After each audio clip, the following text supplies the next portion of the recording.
Um, Good morning, good afternoon, good evening, wherever you are in the world. I hope you're doing well. I am going to be guiding you today through the sales tax registration process in California. If you are selling taxable goods here, to make it super easy, I'm breaking down the online registration process into clear steps.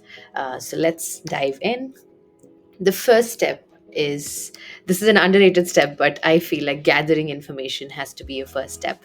So make sure that you have all your information from your FEIN to the business name to all of this. I've compiled a brief list. There could be more things that you might need along the process, but these are the major things you'll require throughout registration processes in all states. So make sure that you have all of this information. And once we're through this, the next step would be step 2, that is navigating to the CDTFA website, which is your California Department of Tax and Fee Administration website. So let's get to it. fa.ca.gov. So that's the website, cdtfa.ca.gov.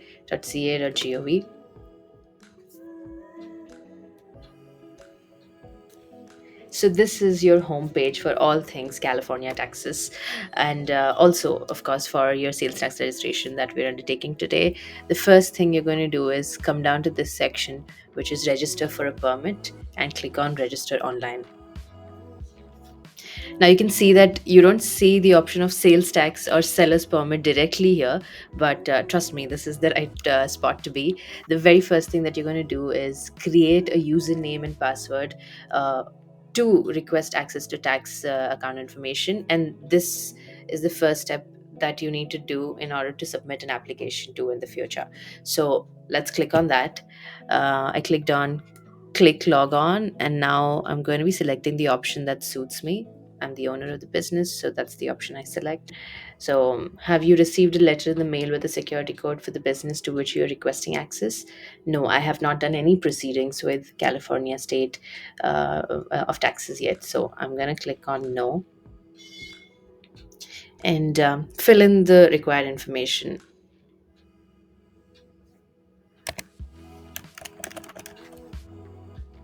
Okay.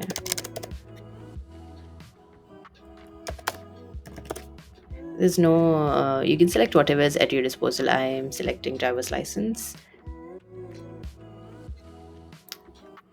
Do you have an existing permit license or account with CDTFA? Now, please make sure that this is accurate, because if you do have one that you created or someone else created for your business, then make sure that you check that and then create.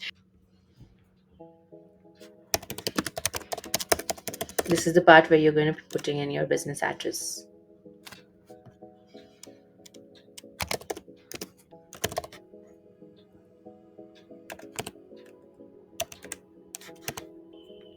Here's where you're going to be creating a username password that you would be using to log on to your California tax account. So make sure that you save this information somewhere.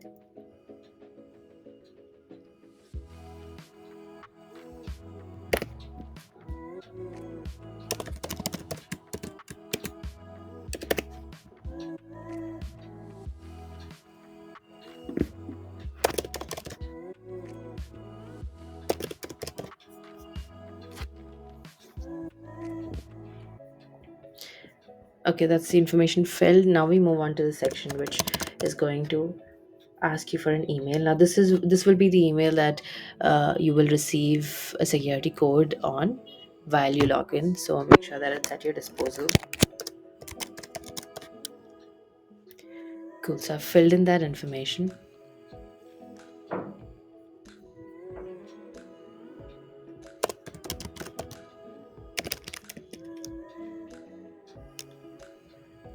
I'm gonna fill in the same email that I just filled in for authentication as well.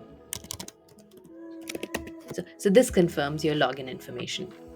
After you're done with creating a new account, if this is your first time, now we're going to go back and log in to that account. Click on home and just go ahead and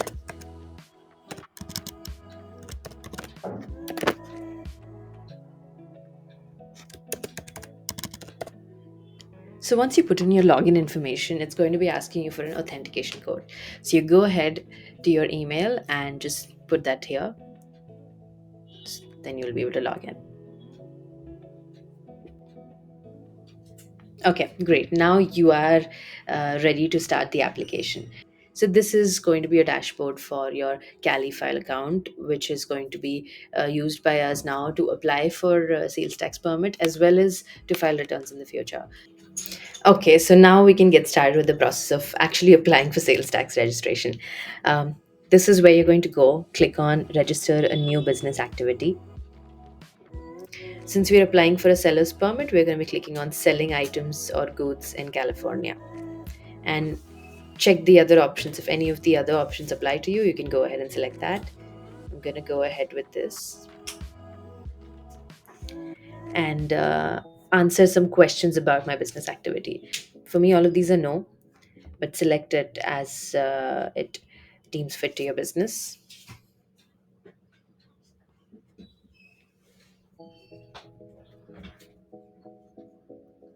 Okay, so is the application for the person or entity below? Actually, no, because my business's name is different, so I'm gonna click on no, and now select the option of what business type I have. So bear with me. This will seem a little longer. California state application for taxes is slightly longer. So if you do want to skip all of these steps, of course, you can take any other sales tax compliance automation solutions. One of them is Galvix as well. But if you do have the patience to do this, then let's stick with me through the end, and we'll get through the application together. So now you're going to be filling in all of the information.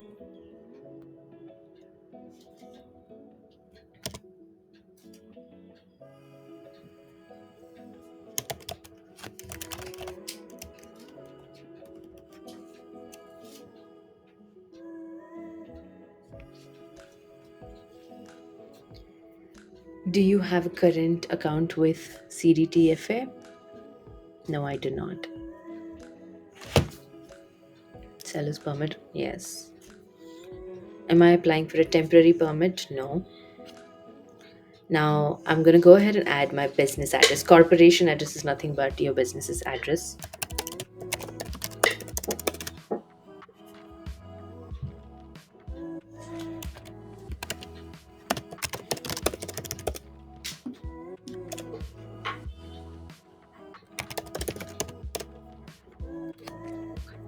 This needs to be verified, so let's.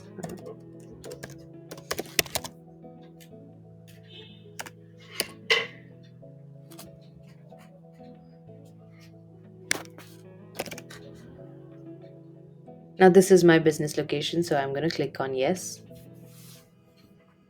And move ahead and enter your business information.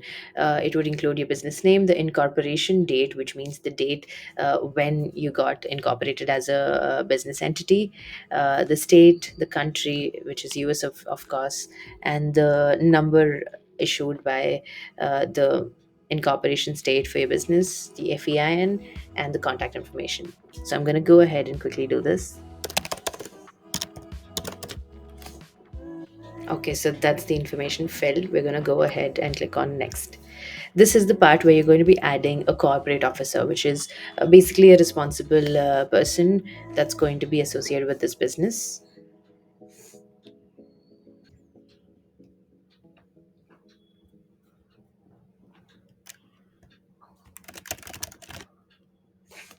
You will need the identification type for this person that you're entering into the data. So I'm going to be using driver's license, but you could select any of these options here.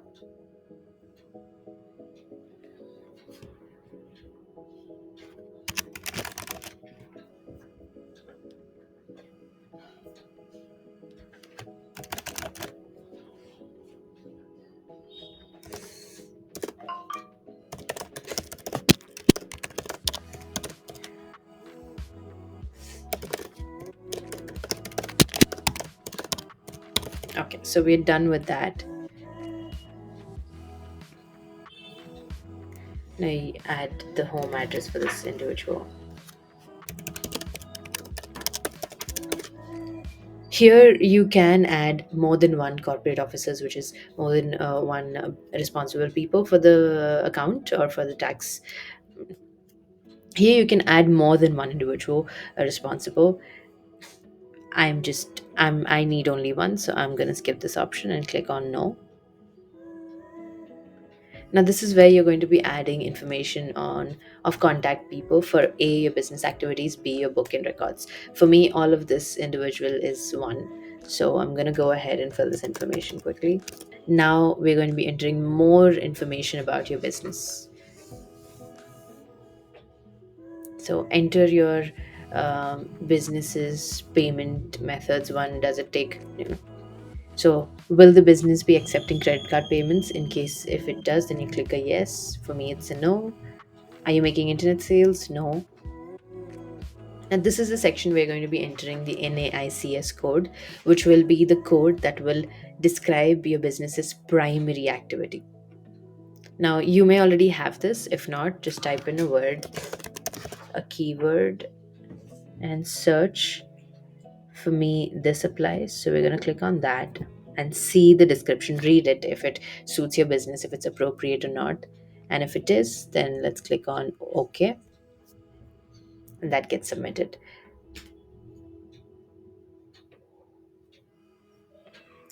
Moving on to the next part. Are you planning on registering with the DMV for a dealer license? No. Are you a vehicle auctioneer? No.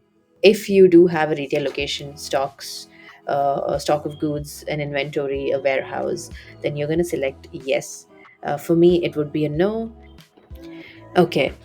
So if your business activity has reached the threshold for California, which is $500,000 in the current or the prior year, then for me that's the case. Hence, I'm applying for an economic nexus.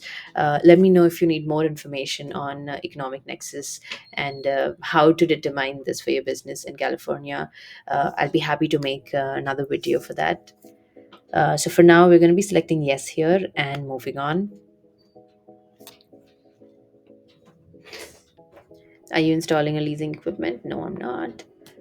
So, start date. Now, this is not the start date for your business. Instead, it's the start date of when your taxes are going to be calculated in the state of California, which is when was the threshold reached, right? So, for me, it would be April 1st, 2025.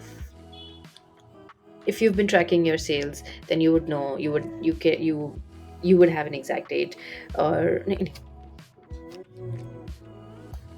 so projected monthly sales, for me,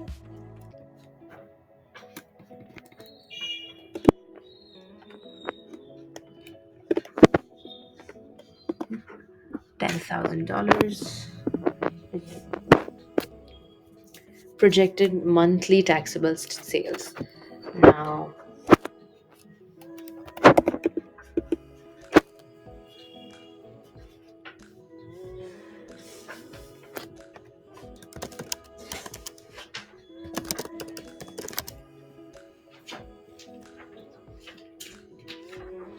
okay, so that's the information pertaining to the business that I'm applying for right now. Now, this could be slightly confusing, and if you're confused at any of these steps, then let me know, because all of these are again related to determining your nexus activity and calculating this information. If you have an accounting officer already, then they would be able to help you do this. But if not, I'll be happy to make another video to explain the process of this, on how you can calculate your monthly taxable sales and when do you determine uh, your threshold being reached. So because that's a completely different discussion and it's going to take a lot longer if I do it right here. So let me know if you want to hear that. For now, this is the information that I've filled in for my business, that I'm applying for today. Let's move on to the next part where you're going to be asked more about your business. Now, here,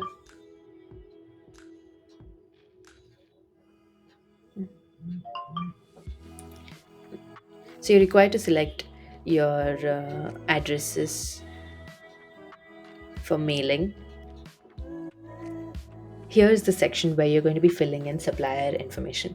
Now, this is asked because this helps the California tax department to verify that your business is legitimate and that you do intend to sell tangible property, personal property. It helps them understand the flow of goods in your business as well. We go on to the next part.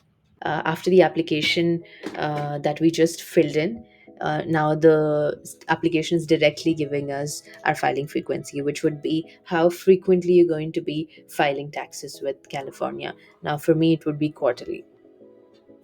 And I'm good with the information that I've entered. So we're going to go ahead and sign the declaration of intent.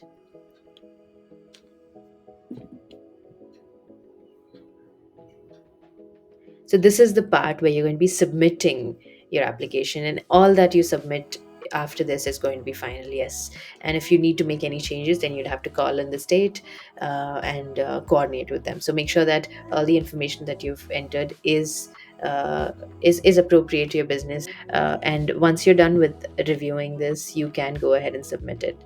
And once you submit it, you're going to receive a confirmation number. And I ask you to actually save that because uh, it's one of the ways that you can check the progress for your business in case you need to, if you do not receive a sales ID in a few weeks. So that is one thing. And this actually concludes our registration application submission. So congratulations if you did this with me. And at this point, mind you, this is not the last step. This is just the beginning, which means now we are going to be waiting for a sales tax ID and then setting up our filing account. So if you want to see how that's done, then let me know, drop it in the comments, and I'll be happy to make another video on that. So until then, take care of yourself. If Another thing is, if you do this by yourself, then I hope this video helps. In case you do not want to fill in applications which are tedious like this and are confused with certain steps, either for this or any other states, then you can always, of course, reach out to Galvix as well. We are an automated sales tax compliance software where yeah, we'll be doing this for you. All of these processes can get easily automated, and yeah, and you don't have to worry about it. You can check us out on our website below. I hope you have a good one.